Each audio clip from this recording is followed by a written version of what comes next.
So last year we started to take steps towards spending our money differently. We wanted to use the endowment funds to totally support the building and maintenance and use our gifts and our asset income to fund the living ministry of the church. So what does that look like from an income perspective? Where are your funds going? So as I said, we have a stewardship goal of $203,000, which is the same as last year. And if you remember, we had quite a rally at the end of the stewardship season last year to make that goal. And I do know that we've had about a 5% membership attrition rate. So if you can at all give an increased pledge, please do so. If you have an uncertain economic outlook next year, a token gift is also very much appreciated. I think we're all in this together, so every single pledge counts, and it will bring us closer together as a congregation. So our pledge income is paramount. We have a few people who pledge in the current year for the past year, so that's what prior year pledge is. Plate income, of course, 11,000. We have 18,000 in accrued savings. And what is that? That is really leftover funds that we have in our checking account. And this year we have the benefit of a PPP loan, which I'm going to explain in just a minute, but we're using some of that savings to support the operating budget next year. And because of that savings, we have been able to reduce our endowment fund draw to $160,000. And even reducing that, we're drawing 5.5%, which is very reasonable. And that whole amount will support the building operations, as you can see on the right-hand side of the screen. So our sexton, our building manager, new fees, cleaning service fees that are needed because of COVID, building insurance, heat and lights, contractual services like snow plowing, and minor repairs. So it totally covers the $123,000 that are needed for the building operations. We also have building use of $12,400, which is grown significantly from last year. We have two different groups renting office space, which is wonderful. And we have our ongoing parking lot rental for $25,000. So we will have an income of $432,100 to support our living ministry. And your pledge goal obviously is important in that. So from an expense perspective, I'm going to show you a graph that I think is a better picture of this, but each expense is laid out in different groupings, as you've seen in the past. But what I really want to point out is that our mission, if you can see that, is over 15%.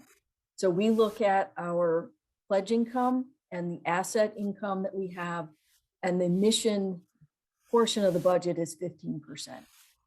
So we are tithing.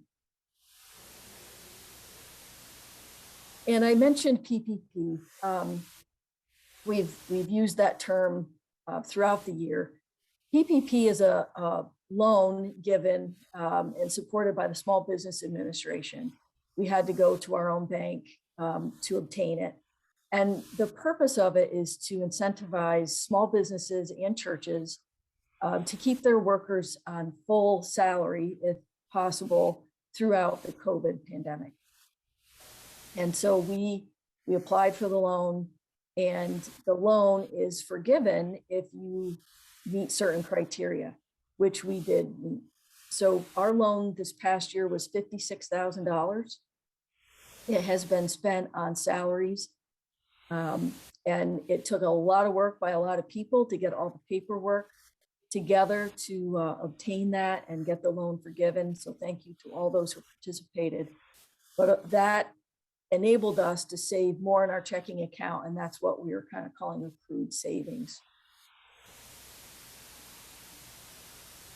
Next, I want to, can you see my graphs, or do I have to reshare my screen?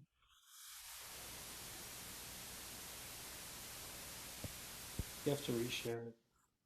Reshare, okay.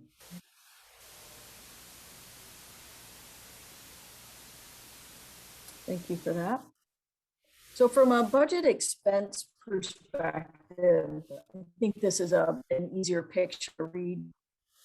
We did give all staff a COLA, cost of living allowance increase. So you'll see a slight difference there for clergy. For admin and office work, we did combine the roles of controller and admin. So Lorraine is performing both of those duties. And working with her, she was able to take a look at our year over year spend in office, and we were able to carve out some monies there. So small decrease. Building operations has spiked because of our cleaning service costs. Very important because of COVID, keeping the building clean. Christian life and learning, we have a little bit increased spend there because of the technical expertise we need to run our worship service, to try to juggle the Zoom and the online or in-person service. Takes many hands. So you see a small increase there. Music and arts ministry, as you well know, we're looking for a new position. It will be a part-time role. So we'll save some monies there while continuing, a full music suite of services. Our mission has remained static year over year, and hospitality and communication slightly down, not because of any cuts in program, but we had some web design work done last year that isn't going to happen this year. So we have a little bit of a decrease there. And contingency is really nothing more than helping us balance the budget. It's helping us meet any unexpected expenses that might come up throughout the year. So there were a lot of moving pieces this year. So many thanks to Leif Hartmark for helping put that together. From an income perspective, you'll see for one of the first times, our giving income is now more than half, over 50% of our total income, with the endowment draw being 37%, and a growing section of the building and parking lot. So income from our assets continues to grow at over 8%. And then we'll use roughly 4% out of our savings. So that is the budget at a very high level. I know, I think Pastor Heather has handouts, which includes the details of the budget. So the Excel spreadsheet, line item by line item. But we're happy. I know Forrest and Leif and I are happy now to answer any questions that you might have.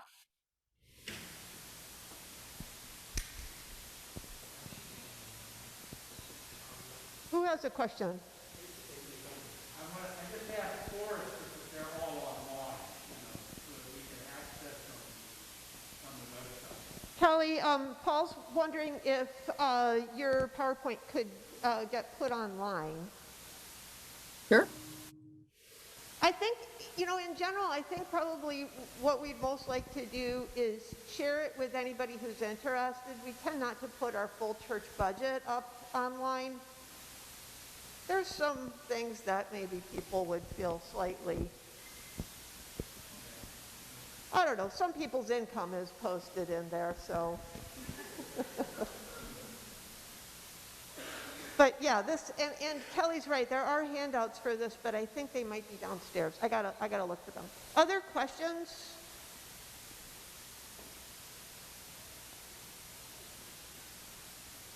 Well, that was easy.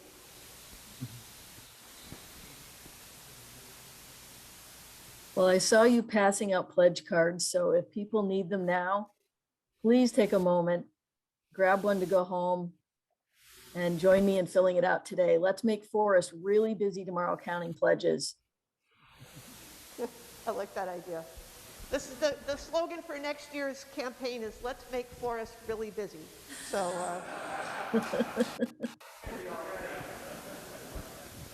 Awesome. Well, thanks to our stewardship and budget team for, what a crazy budget year. I hope everybody, just mark this down to tell your grandchildren that you remember when the federal government gave your church $56,000. and then forgave the loan. I don't know, it's just one of those things that, one of the very surprising, strange aspects of COVID is that happened. I just find this particular pie chart very, very encouraging. I remember early in ministry, I knew the pastor of the church in Salem, Massachusetts, who, a very, very old church, you know, famous for certain things that they did in history. But anyway, they'd been around a long time, and people had been dying and leaving money to that church for a long time. And then came the day, she said, finally the living people are giving more than the dead people are. And that's what this is. Our church, an indication that it is alive is you can see who's supporting the church. The living people are supporting the church. The majority of our funds, a slim majority, but the majority of our funds come from the congregation here who is invested in what we're doing versus people from many generations before who gifted us and who now take care of the building in which we worship. Yes, Forrest. I also have a long memory, I can remember from something maybe 3 or 4 years ago, that the endowment was supporting 2/3 of our budget. So this is a massive improvement. Margaret says it was 75% when she came. Yeah, and you know, those are budget decisions that were made for particular reasons at a point in the church's life, but in the end, the church can't continue that way, right? We all understand that were it to continue like that, that is the way that churches die, because the living congregation of this church cannot support the historical building that we have been gifted with by all of the people who came before us.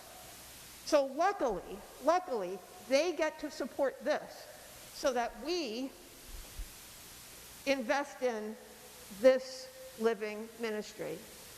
And that's a gift that we have, but it also means that it really requires each of us to pledge, because we have found out that there is no Santa Claus.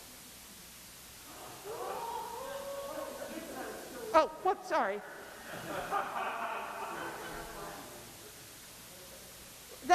To me, if you have 75% of the budget of the church coming from somewhere else, there is an aspect of waiting for somebody to come down the chimney, right? This is what I'm talking about. And this is a church that's alive. And it may well be that we're here because of those years where you spent the 75%. I mean, I don't want to be critical. It's just not a long-term solution. This is a church that can live for the long term, because this is a sustainable budget. So praise God for that, and go in peace, everyone. Thanks be to God. Thank you, Kelly.